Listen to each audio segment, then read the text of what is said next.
තෙරුවන් සරණයි. සෑම සියලු දෙනාටම උතුම් චතුරාර්ය සත්‍ය ධර්මය පිණිසම මේ දේශනාව හේතු වේවා හේතු වේවා හේතු වේවා. අද මම දේශනා කරන්නේ රූපය ගැන. බුදු පියාණන් වහන්සේ දේශනා කළා රූපය පෙන පිටක් කියලා. හොඳයි, අපි බලමු උන්වහන්සේ දේශනා කළ විදිහට ඇත්තටම රූපය පෙන පිටක්ද කියලා. තමානුවණින් මේක දැක ගන්න. එන්න ධර්මයේ දකින්න කියලා තමයි බුදු පියාණන් වහන්සේ දේශනා කරේ. එහෙනම් පංච උපාදානස්කන්ධේ අද මම දේශනා කරන්නේ රූපය පෙන පිටක් කියලා බුදු පියාණන් වහන්සේ පෙන්නපු දේ. හොඳයි. ඔබ ලස්සනයි කියලා කෙනෙක් කියනවා. තව කෙනෙක් කියනවා එයා කැතයි කියලා.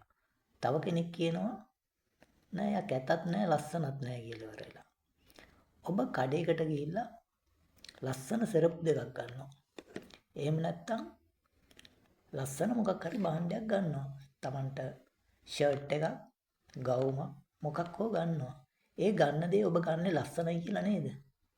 හැබැයි ඒක ගෙදර ගෙනාවට පස්සේ ඔබගේ දූ දරුවන් හෝ එහෙම නැත්නම් අම්මා තාත්තා හෝ වැඩිහිටි කවුරු හරි කියනවා මේක නම් ඉච්චර ලස්සන නෑ කියලා කෙනෙක් කියනවා. අනිත් එක්කෙනා අනේ හරි කැතයිනේ මේක. තව කෙනෙක් කියනවා හරි ලස්සනයි කියලා. මේ තුන් දෙනා මේක තුන් ආකාරයකට දැක්කා. හැබැයි පෙනීම එකයි නේද සෑම දෙනාටම. පෙනීම පෙනීමක් විතරයි.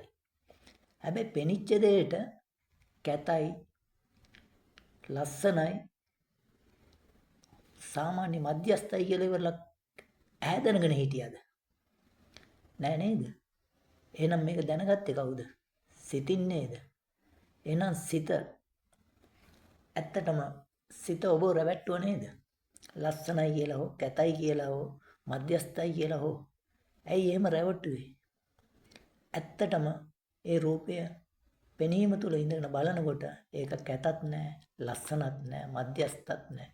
හැබැයි මම නෑ කිව්වට එහෙම දෙයක් තියෙනවා. තියෙනවා කියලා කියන්නේ මොකද? ලස්සන නැත්තම් ගන්න නෑනේ. දැන් ඔබ ලස්සනයි කියලා ගන්න රූපය නැත්තම් භාණ්ඩය ඒක ඔබ ලස්සනයි කියලා ගන්නකොට ඒක තව කෙනෙකුට කැත වෙන්නේ කුමක් නිසාද? රූපේ කැතද? එහෙම නැත්තම් සිතේ සටගත්ත මායාව විසින් පෙන්වලා දුන්නා වූ දෘෂ්ටියද? හොඳට බලන්න. ඔබේ නුවණින් බලන්න. නුවණින් බලලා තේරුම් කරගන්න. එතකොට ඔබ ගිහිල්ලා කඩේට ගිහිල්ලා යම් බඩුවක් ගන්නවා. ඒකේ වටිනාකම අපි හිතමු රුපියල් 2000යි කියලා. හැබැයි ඔබේ අතේ තියෙන මුදලට ඒක ගන්නවා. ඒක ලස්සනයි, වටිනවා. හැබැයි තව කෙනෙක් කියනවා කඩේට ගිහිල්ලා බලනවා.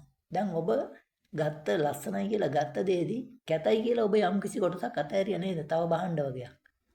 හොඳ ලස්සන ගවුමක් නැත්තම් හොඳ ලස්සන ෂර්ට් එකක්. එතකොට ඔබ කැතයි කියලා අතෑරපු එක තව කෙනෙක් ඇවිල්ලා යාට ලස්සනයි කියලා එයා ගන්නව නේද? එතකොට මේ ලස්සන කැත මේ රූපේ තිබුණද? ඔබ කැතයි කියලා අතෑරනකොට තව කෙනෙක් ඒක ලස්සනයි කියලා අරගෙනනේ. එතකොට කවුද රැවටුනේ? ඔබ රැවටුනාද? එයා රැවටුනාද? නැත්තම් ඔබලව සිතේ මායාව විසින් රවට්ටලා පෙන්නුවද? හොඳට බලන්න. තමන්ගේ නුවණින් බලන්න. මොකද වෙන්නේ කියලා. ඇත්තටම රූපය කිසිම ප්‍රශ්නයක් නැහැ.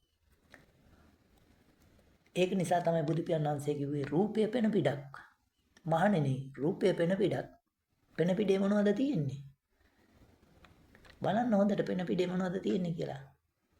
කියන්න පුළුවන්ද? හැබැයි ඔබ ප්‍රියයි, මధుරයි, සුන්දරයි, වටිනවයි කියලා ගත්ත දේ තුල තියෙන්නේ පෙන පිටක් නේද?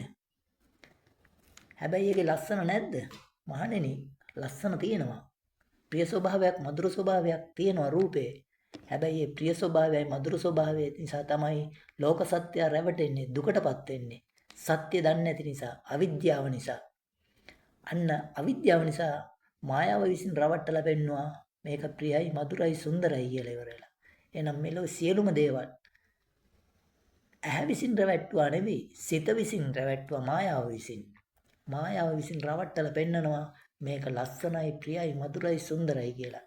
ඔබ දන්නේ ඔබ දුකටපත් කරා කියලා. අන්න චතුරාර්ය සත්‍ය දුක්ඛ සත්‍ය.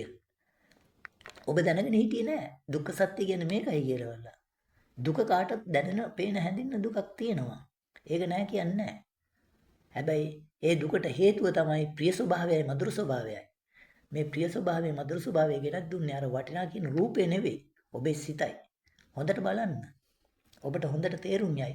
ඇත්තටම මම රැවටුනේ මගේ හිතටම නේද කියලා. නැත්තම් ඔබ රැවටුනේ ඔබේ රූපේටද? නැත්තම් වෙනත් රූපයකටද? නෑ නේද? හොඳට බලන්න රූපය ගැන. හොඳයි, ලස්සනයි, ප්‍රියයි, මధుරයි, සුන්දරයි. ඇත්තටම ප්‍රියයි, මధుරයි, සුන්දරයිද? හැබැයි මම නෑ කියන්නේ. ප්‍රිය ස්වභාවයක්, මధుර ස්වභාවයක් තියෙනවා කියලා කියන්නෙත් නෑ, නෑ කියන්නෙත් නෑ. තියෙනවා කියලා කිව්වොත් දුකටපත් වෙනවා, නෑ කියලා කිව්වොත් දුකටපත් වෙන්න වෙනවා. මොකද ප්‍රිය ස්වභාවයක්, මధుර ස්වභාවයක් නැත්තම් ඒක කවුරක්වත් නොගෙන ඉන්නවද? ගන්නවනේ. ප්‍රිය ස්වභාවය, මధుර ස්වභාවය නිසානේ ගන්නෙ. ඒ ගන්නේ සිතේ මායාවට අහුවෙච්ච නිසා. ඇඳුම් ගන්න එපා. ඒව කරන්න එපා කියලා නෙමෙයි මේ කියන්නේ. මේ පෙන්වන්නේ චතුරාර්ය සත්‍ය ධර්මයේ බුදු පියාණන් වහන්සේ පෙන්නපු රූපය පෙන පිටක්.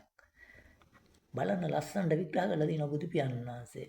රූපය ගැන කතා කරන්න පුළුවන් දවස්, සති, මාස, අවුරුදු ගණන් රූපය ගැන විතරක්. තාම මම වේදනාව ගැන කතා කරේ නෑ. මම ඊළඟ දේශනාවේදී තමයි වේදනාව ගැන කතා කරන්නේ. අද මම මේ කතා කරන්නේ රූපය ගැන. හොඳට බලන්න රූපය ගැන. ඔබට චිත්තද රූප තියෙනවා. චිත්තද රූප ගොඩක් තියෙනවා. දැන් ඔබට මේ මොහොතේ මම රුවන්වැලි සෑය ගැන මතක් කරනකොට ඔබ රුවන්වැලි සෑයේ ඔක්කොම දේවල් ටික ඔබට පේනවා ලස්සනට. ශ්‍රීපාදේ ගැන කිව්වොත් ඔබට ඒව මතක් කරලා ලස්සනට පේනවා. චිත්තද රූපයෙන් පෙන්වලා දෙනවා. රූපය පෙන පිටක්. බුදු පියාණන් වහන්සේ පෙන්නනවා. මහණෙනි රූපය පෙන පිටක්. දැන් ඔබට පෙන්වන චිත්තද රූපය පෙන පිටක් නේ. ඔබට පේන්නේ නැද්ද? පේනවා. ඇහැට පේන රූපයත් පෙන පිටක්. චිත්තද රූපයත් පෙන පිටක්. ඇයි රැවටෙන්නේ? රැවටෙන්න එපා. මම තවත් රූපය ගැන කතා කරනවා. හෙටත් රූපය ගැන කතා කරන්න තමයි මම ඉන්නේ.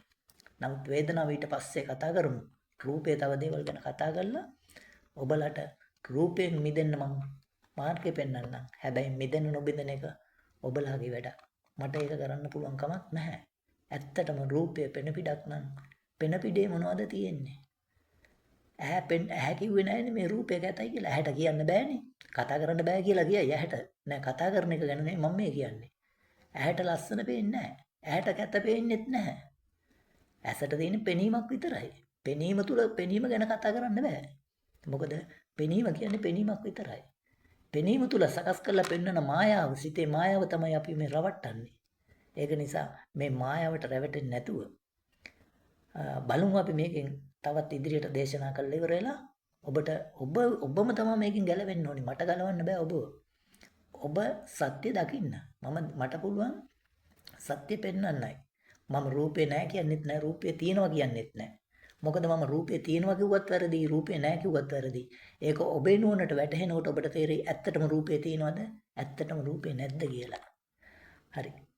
එහෙනම් හෙටත් කතා කරමු රූපය ගැන. ඔබට උතුම් චතුරාර්ය සත්‍ය ධර්මය අවබෝධ වේවා. තෙරුවන් සරණයි.